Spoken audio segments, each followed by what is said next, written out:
Ngasitikko aina first second thongdani mayam local yen pore aina ngasai ngangi parents meeting chatpada ptm lai ngasi mayam adugi chatlure chatpada yam thengre hajik lakpata ngai ei kuidri adudana hajik ei pung je amaga pung amaga 12 minutes chale 112 chale ai hajik thonga age samdo kotok loire kilo ama kitang heli si pore ngang ji chadaba kuire aduna ngasi thongage haibra haitabra mayam yengminasi ko siga laire masang singdo siga laire khamen sembi tilo sing chanam alu ko alu sidi kidang jam happy re cha hinje alu yam pamanina mayam yengminarasi ai thongage khang chu siga sare mayam nung chu hang khare mayam khara khara ngasai nung chu ba video ji ja hawne wa ka ja hapakan mayam ai siga thau hape mayam thau sare ko nung ji su ri ko mayam adu chu kitang kitang di hangแต่บางสุยบัวโมบาจิวเบย์มาในข้างบ้านนงจะคุยจู่มาสู่แบบงานสู่แบบว่าแต่ไอ้ข้างสานนี่ก็ไม่เอาข้างที่ตั้งชาว่าเราละมันเนี่ยแต่นั่นชาละแกเนี่ยข้างชาเลยก็ไอ้สิลงหาปะแกถ้าส่งตัวนี้ก็ไม่เอาไอ้เนี่ยสิ่งอะไรเนี่ยมาจังไม่เอาแล้วก็ต้องใส่หาปะแกนี่ก็เลยนะจังบ้านจังตัวใจเลยนี่เองที่ตรงนี้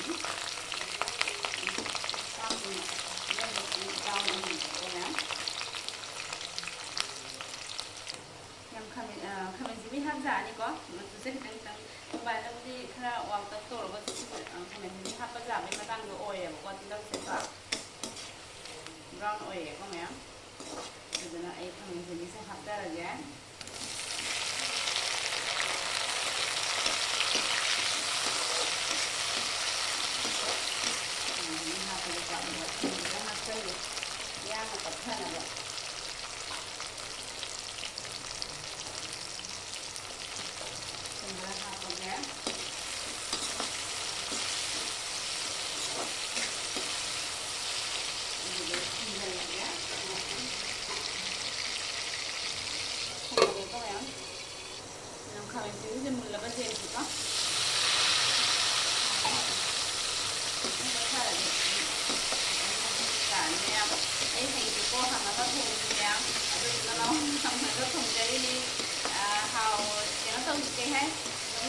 tapi mayam hama thongde ni pai le te sana ta ke ha ne puja ta ni ko mayam sana hanya ta ni na ngang bầu nó san ra rồi có bầu nó san ba đây ni dan sai ba đây ni dan sai về nó hai rồi nè mà nó không như kia nè bên ngoài là này là gì đâu đi bé đâu có tiền rồi nè ra đây để coi hấp rất là nhanh nhám xin hàng lại nè xin món ăn này của anh chả miền thành đây là ní miền thành đây đấy mới lúc nào đi dùng nè mày cái này tuy thì bị ăn muông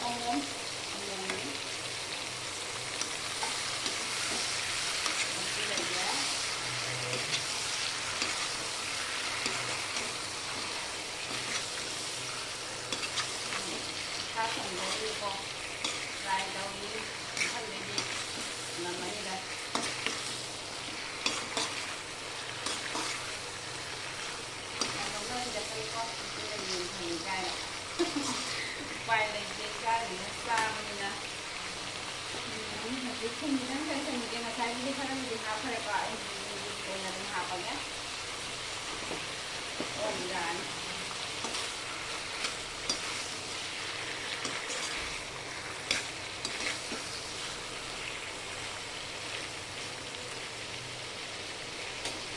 jadi mau kunjal lagi mayam kunjal lagi kok makan kunjal lagi anjing sih kok gitu nah itu sini nih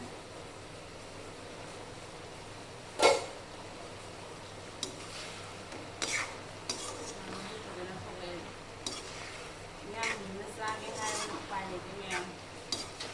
yang bisa salah kemudian nanti nunggu berarti aku sulit sih tidak loai benar loai ini itu ini sih ya sekolah kan aku tanya nunggu dulu nih itu deh ama ꯑꯃ ꯑꯗꯥꯏꯗ ꯂꯣꯏꯁꯤꯜꯂꯛꯏꯅꯤ ꯑꯃꯒ ꯈꯔ ꯍꯦꯜꯂꯦ ꯍꯣꯏ ꯉꯟꯅꯕꯨꯗꯤ ꯂꯣꯏꯕꯨꯗꯤ ꯂꯣꯏꯔꯦꯕ ꯑꯗ ꯑꯩꯅ ꯌꯦꯟꯒꯨꯝꯕ ꯑꯃ ꯂꯧꯈ꯭ꯔꯦ ꯑꯗꯨꯒꯅꯦ ꯁꯨꯝ ꯇꯧꯔꯛꯄꯗ ꯑꯃ ꯍꯦꯜꯂꯦ ꯇꯥꯔꯦ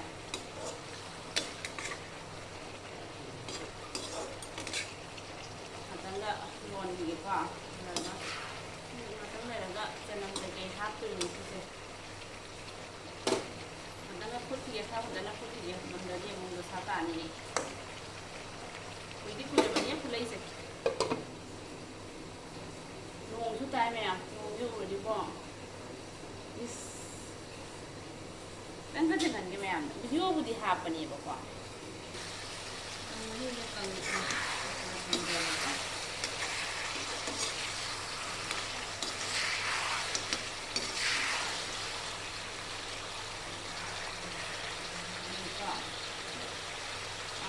ꯁꯤꯡꯅꯦ ꯆꯅꯝꯅꯦ ꯍꯥꯞꯄꯒꯦꯀꯣ ꯍꯥꯞꯄꯦ ꯍꯥꯏꯒꯦ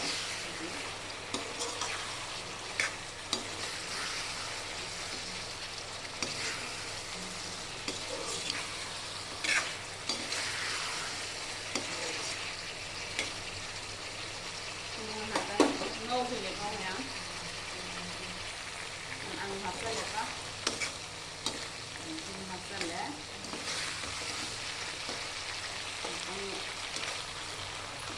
ꯂꯣꯟꯈꯤꯒꯦ ꯍꯥꯏꯗꯤ ꯉꯧꯈꯤꯒꯦ ꯊꯤꯡꯖꯤꯜꯂꯒ ꯎꯞꯄꯨꯗꯤꯀꯣ ꯑꯝꯇꯪ ꯈꯣꯠꯇ꯭ꯔꯒꯗꯤ ꯀꯥꯁꯟꯗꯣꯏꯅꯦꯕꯀꯣ ꯈꯔꯒ ꯉꯧꯔꯤꯅꯤ ꯄꯥꯕ ꯀꯥꯁꯜꯂꯝꯃꯦ ꯈꯔ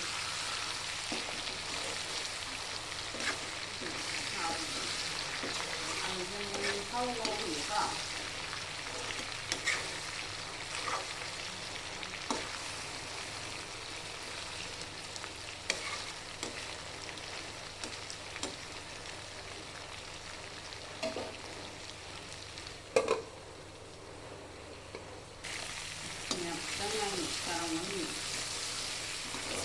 खरं काळा मागणी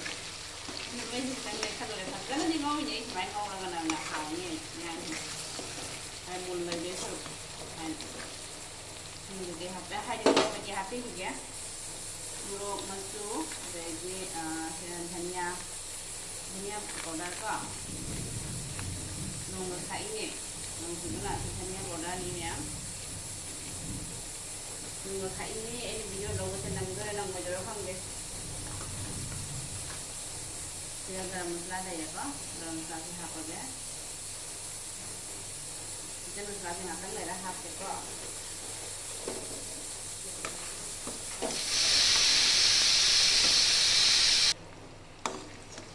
Merah hati.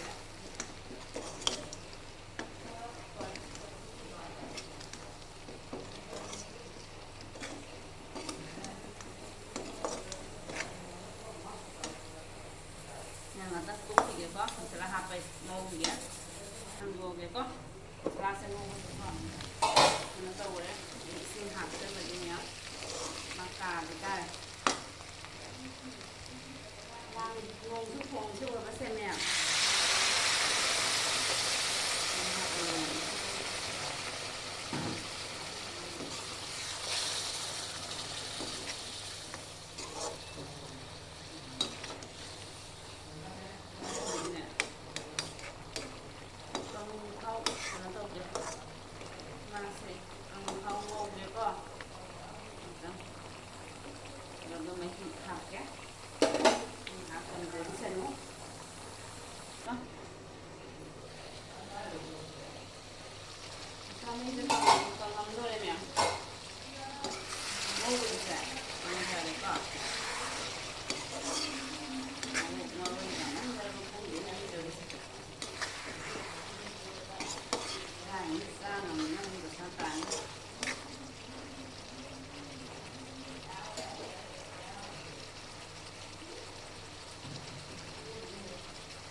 Hijangse saure mai hapna ko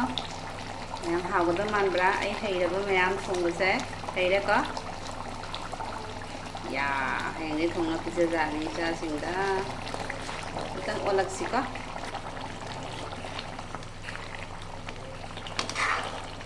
ꯃꯍꯤ ꯈꯤꯇꯪꯒ ꯀꯪꯍꯟꯒꯦꯀꯣ ꯃꯍꯤꯁꯦ ꯀꯪꯗ꯭ꯔꯒꯗꯤꯅꯦ ꯍꯥꯎꯋꯦ ꯈꯤꯇꯪ ꯀꯪꯉꯒ ꯆꯥꯕꯅ ꯐꯩ ꯈꯤꯇꯪ ꯁꯧꯍꯟꯈꯤꯒꯦ ꯍꯩꯔꯦ ꯃꯌꯥꯝ ꯑꯩ ꯍꯩꯕꯅ ꯂꯣꯏꯔꯦ ꯃꯊꯪꯗꯁꯨ ꯊꯣꯡꯉ ꯄꯤꯖꯔꯅꯤ ꯑꯉꯥꯡꯗ